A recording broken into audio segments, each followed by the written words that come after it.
अस्सलामुअलैकुम my social media family. उम्मीद करती हूँ कि आप सब लोग हमेशा की तरह खुशबाश होंगे और हिफ्ज़ अमान के साथ होंगे। पूरी दुनिया के अंदर डिप्रेशन इस हद तक बढ़ता जा रहा है कि कुछ मुल्कों के अंदर तो बराबर इसको लीगल कर दिया गया है कि अगर कोई अपनी जान लेना चाहता है तो वो इस तरीके को फॉलो करे और इस दुनिया से चला जाए। आप लोगों ने देखा कि सुशांत सिंह राजपूत की जो मौत की खबर थी वो किस तरह पूरे भारत में वायरल हुई, और फिर उसके बाद आप लोगों ने देखा कि बॉलीवुड की नगरी के अंदर कितने लोग ऐसे हैं जो डिप्रेशन का शिकार हो चुके हैं। उसके बाद आपने देखा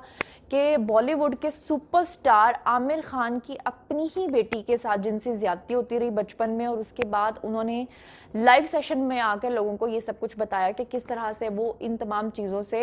नबर्द आजमा हो रही हैं। अब बात यह है कि बहुत सारे लोग मुझे कहेंगे कि आपको भारत की न्यूज़ शेयर करने की क्या ज़रूरत है, लेकिन डिप्रेशन एक आलमगीर मसला है। डिप्रेशन का ताल्लुक किसी मुल्क या किसी सरहद से नहीं है। डिप्रेशन आज हर घर में हो चुका है।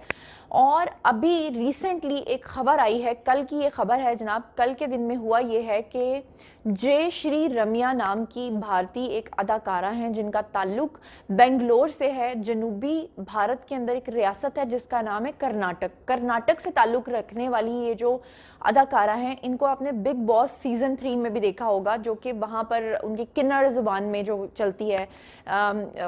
उसके अंदर आपने इसको देखा होगा। अब ये जो अदाकारा हैं ये वहाँ की फ़िल्मों की बड़ी अच्छी अदाकारा थी, फ़िल्मों में काम करती थी, किसी किस्म का फाइनेंशियल इनको मसला नहीं था। और इन्होंने जनाब अली क्या किया कि अपने आप को फंदा लगाया और अपनी जान ले ली। अब हुआ दरअसल कुछ यूँ है जनाब अली कि पुलिस जब इनके घर पे पहुंची और इनका जो लैपटॉप और इनका डेटा इनके हाथ लगा और इनका जो सोशल मीडिया अकाउंट्स थे वहाँ से जो इन्होंने रिसर्च करना शुरू की, तो पता ये चला कि ये एक्ट्रेस जो थी इस कदर परेशान, इस कदर मायूस हो चुकी थी। आपको पता है हमारे मज़हब के अंदर कहा जाता है कि मायूसी जो है वो कुफ्र है, इसीलिए मायूसी को कुफ्र कहा जाता है क्योंकि इसके बाद आपकी ज़िंदगी के अंदर कोई होप नहीं बचती है। अब मैं आपको रीज़न बताने वाली हूँ कि इस एक्ट्रेस ने किया क्या कि अपनी जान लेने से पहले इन्होंने एक नोट लिखा। उस नोट के अंदर भी इन्होंने अपनी सारी चीज़ें क्लियर की, बिल्कुल वैसे ही जैसे सुशांत ने ये किया था। उसके बाद ये फेसबुक पर लाइव आ गई। लाइव आने के बाद इन्होंने लोगों से पहले एक पोस्ट इन्होंने लिखी और उस पोस्ट में इन्होंने लिखा कि मेरी ज़िंदगी का अब मुझे कोई मकसद नज़र नहीं आता, मुझे लगता है कि मैं एक बहुत हारी हुई शख्स हूँ और अब मुझे मौत की ज़रूरत है।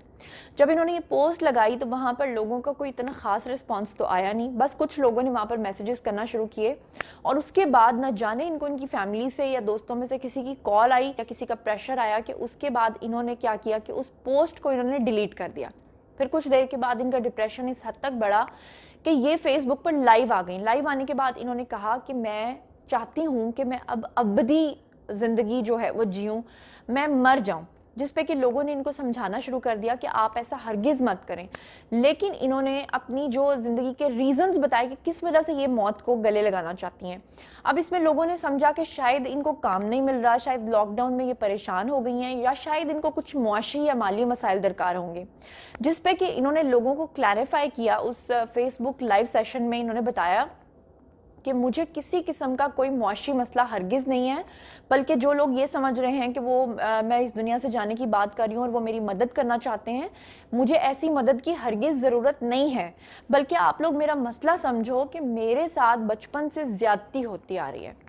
और मैं लोगों के बिहेवियर से और इस मुआशरे की गंदगी से तंग आ चुकी हूँ, ये कहा इस एक्ट्रेस ने। उसके बाद लोगों ने जब इस एक्ट्रेस को समझाने की कोशिश की कि ये दुनिया है, आपको अपना वक्त पूरा करके जाना चाहिए, आप ऐसा हरगिज़ मत करें, तो इस एक्ट्रेस ने ये कहा कि ये दुनिया दुनिया नहीं है, बल्कि ये दुनिया एक घिनौनी दुनिया है। और कहा कि बचपन से मेरे साथ जो धोखाधड़ी होती आ रही है, अब इसको मज़ीद मैं टैकल नहीं कर पा रही और मुझे लगता है कि मुझे अब सुकून की नींद सोना चाहिए। हालांकि आप सब लोग जानते हैं, चाहे आपका ताल्लुक किसी भी मज़हब से हो, कि कोई इंसान अगर अल्लाह की दी हुई इस नेमत, इस ज़िंदगी को खुद अपने हाथों से ख़त्म करता है तो कभी भी वो अब्दी सुकून हासिल कर ही नहीं सकता है। उसकी, आप उसे आत्मा कह लीजिए या उसकी रूह कह लीजिए, वो कभी भी उस पॉइंट तक पहुंच ही नहीं सकती, वो वहीं बीच में कहीं अटकी रहती है, उसको कभी सुकून नहीं मिलता। लेकिन बहरहाल इस एक्ट्रेस ने आखिरकार इतनी हिम्मत करके, क्योंकि कहते हैं कि वो बड़ा खुदकुशी करने वाला बड़ा बुज़दिल होता है, लेकिन वो बड़ा हिम्मत रखने वाला शख्स होता है। सोचिए किसका दिल चाहेगा कि वो अपने आप को इस हद तक तकलीफ में ले जाए कि वो अपनी जान ही ले ले। اور پھر فائنلی جب پولیس ان کے گھر پہ پہنچی تو جناب یہ اپنے گھر پہ پھندا لگا کے اس دنیا سے جہان فانی سے رخصت ہو چکی تھیں، جا چکی تھیں۔ اب آپ لوگوں کو یاد ہوگا کہ دیپیکا پڈوکون جو کہ بالی ووڈ کی اتنی ٹاپ موسٹ ایکٹریس ہیں، انہوں نے بھی یہ کہا تھا کہ ایک وقت میں وہ اس قدر ڈپریشن میں رہی ہیں کہ وہ اپنی جان لینے کا کئی بار سوچ چکی ہیں۔ اور پھر آپ لوگوں کو پتا ہوگا کہ سشانت سنگھ راجپوت والے کیس میں دیپیکا کو ہی سب سے پہلے انہوں نے بلایا تھا، کیونکہ دیپیکا کے کچھ ایسے میسیجز ان کے ہاتھ لگے تھے جس سے ان کو یہ پتا چلا تھا کہ دیپیکا جو ہے وہ منشیات کا کھلے عام استعمال کرتی تھیں۔ اور دیپیکا ہی نہیں بلکہ اس میں سارا خان جو ہیں، جو آپ کو پتا ہے کہ سیف علی خان کی بیٹی ہیں، وہ بھی اس میں شامل تھی، شردھا کپور اس میں شامل تھیں جو کہ شکتی کپور کی بیٹی ہیں۔ مطلب وہ ایکٹریسز، وہ خواتین جو کہ مالی طور پہ یا معاشی طور پہ کسی طرح پہ اس طرح کے مسائل کا شکار نہیں تھی، لیکن اس کے باوجود وہ اس حد تک ڈپریشن کا شکار ہیں۔ دیکھیں ہر انسان کی کیا خواہش ہوتی ہے، یہی خواہش ہوتی ہے کہ اس کو فیم ملے۔ آج فیمس ہونے کے لیے لوگ اپنی تشہیر کرنے کے لیے، مشہور ہونے کے لیے غلط خبروں کا سہارا لیتے ہیں، اور لوگ اپنے آپ کو وائرل کرنے کے لیے کیا کیا غلط حرکات کرتے ہیں، صرف اس لیے کہ ان کو اس بات کی، یہ بھی ایک قسم کا نشہ ہے، یہ بھی ایک لت ہے کہ ان کو مشہور ہونے کے لیے کچھ بھی کرنا ہے۔ آپ حریم شاہ کے ویڈیوز کو دیکھیے، آپ کبھی مفتی عبدالقوی کے گھر والوں نے کیا کہا، یہی کہا نا کہ ان کو شہرت کی ایسی لت لگی تھی کہ وہ بھول گئے کس حد تک گر چکے ہیں، اس کنویں میں کس حد تک جا چکے ہیں، وہ اس کھائی میں کس حد تک، اس دلدل میں کس حد تک پھنس چکے ہیں۔ تو بالکل یہ ایسی ہی دلدل ہے کہ جس میں لوگ اس ڈپریشن میں اس حد تک گر جاتے ہیں کہ پھر اس دلدل سے واپسی بالکل ناممکن ہو جاتی ہے۔ پہلے وقتوں میں سوشل میڈیا بھی نہیں تھا، میڈیا بھی نہیں تھا،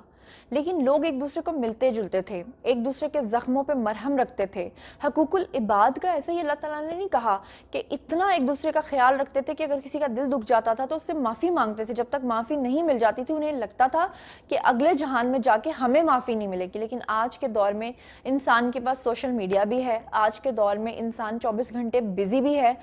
آج کے دور میں انسان معاشی دوڑ میں اتنا لگا ہوا ہے کہ وہ اتنا اکیلا ہو گیا ہے کہ دیکھا جائے تو وہ پوری دنیا کے سامنے اوپن ہے، لیکن دیکھا جائے تو وہ اتنا ہی اکیلا ہے، وہ اتنا ہی ڈپریشن میں ہے۔ کچھ لوگ اس ڈپریشن کی جنگ کو جیت لیتے ہیں، لیکن کچھ لوگ اس ڈپریشن کی جنگ سے ہار جاتے ہیں، بالکل ویسے ہی جیسے اس اداکارہ نے مایوسی کا اظہار کرتے ہوئے موت کو گلے لگا لیا۔ آپ لوگ آئیے کامنٹ سیکشن میں آپ لوگوں سے یہ جاننا چاہتی ہوں کہ آپ لوگ کیا سمجھتے ہیں کہ آج کے دور میں، آج کی بھیڑ بھاڑ میں یہ جو ڈپریشن والی زندگی ہے، اس سے کس طرح سے چھٹکارا پایا جا سکتا ہے؟ اگر آپ مجھ سے جاننا چاہتے ہیں تو میں اس کا صرف ایک ہی حل بتاؤں گی، اور وہ ہے فائنینشیل فریڈم۔ مطلب آپ پیسے کی دوڑ میں ایک فیکٹری بنا لی ہے، اب 2 بنائیں گے، اب 5 بنائیں گے، پیسے کی دوڑ میں اتنا آگے نکل چکے ہیں کہ خود ہی تھک کے ہم مر رہے ہیں، گر رہے ہیں، ڈپریشن کا شکار ہو رہے ہیں۔ لیکن اپنے رشتوں کا وہ پیار، وہ پکنک، وہ پارکس میں جانا، وہ ان کے ساتھ گھومنا گھمانا، پھرنا پھرانا،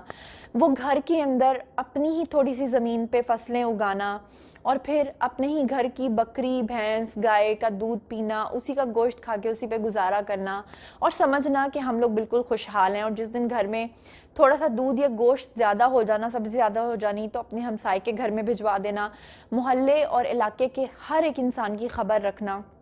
اور ایک دوسرے کا بہت خیال رکھنا، حقوق العباد کا خیال رکھنا، وہی زندگی بہتر تھی۔ آج ہم نے اپنے گھروں کو چیزوں سے، مادی چیزوں سے اتنا بھر لیا ہے کہ وہاں پر انسانوں کی گنجائش ہی نہیں رہی۔ وہ وقت جب پورا خاندان مل کے رہا کرتا تھا، آج وہ وقت ہے کہ ہمیں ایک دوسرے کے گھر میں جانے کے لیے فون پہ پہلے اجازت لینی پڑتی ہے کہ کیا آپ اس دن اویلیبل ہوں گے، اور وہ دوسرا شخص جو مہمان کو خدا کی رحمت اور برکت سمجھ کر، خدا کی نعمت سمجھ کر اس کی اتنی خدمت کرتا تھا، آج اس کو بوجھ سمجھتے ہیں کہ اوہ بار بار گھڑی دیکھتے ہیں کہ ہمارا ٹائم جو ہے وہ بہت کم ہے، اور اس نے آ کے ہمارا ٹائم ویسٹ کر دیا ہے، ہمیں اتنی ڈشز بنانی پڑ رہی ہیں۔ وہ وقت جب ایک دوسرے کے گھروں میں لوگ جاتے تھے تو 1 مہینہ بھی رہ لیتے تھے تو فیل نہیں ہوتا تھا، آج 3 گھنٹے بھی کسی کے گھر میں گزارنا مشکل ہے۔ اس بارے میں آپ لوگوں کا کیا خیال ہے؟ آئیے کامنٹ سیکشن میں میرے ساتھ شیئر کیجیے، اور مزید خبریں، ولاگز اور انٹرویوز دیکھنے کے لیے میرے ساتھ کنیکٹڈ رہنا ہرگز مت بھولیے۔ چینل کو سبسکرائب کر لیں، ساتھ میں جو بیل آئیکن ہے اسے بھی پریس کر لیں تاکہ ٹائملی نوٹیفیکیشنز آپ تک پہنچ سکیں۔ اپنا بہت بہت خیال رکھیے گا۔ اللہ نگہبان۔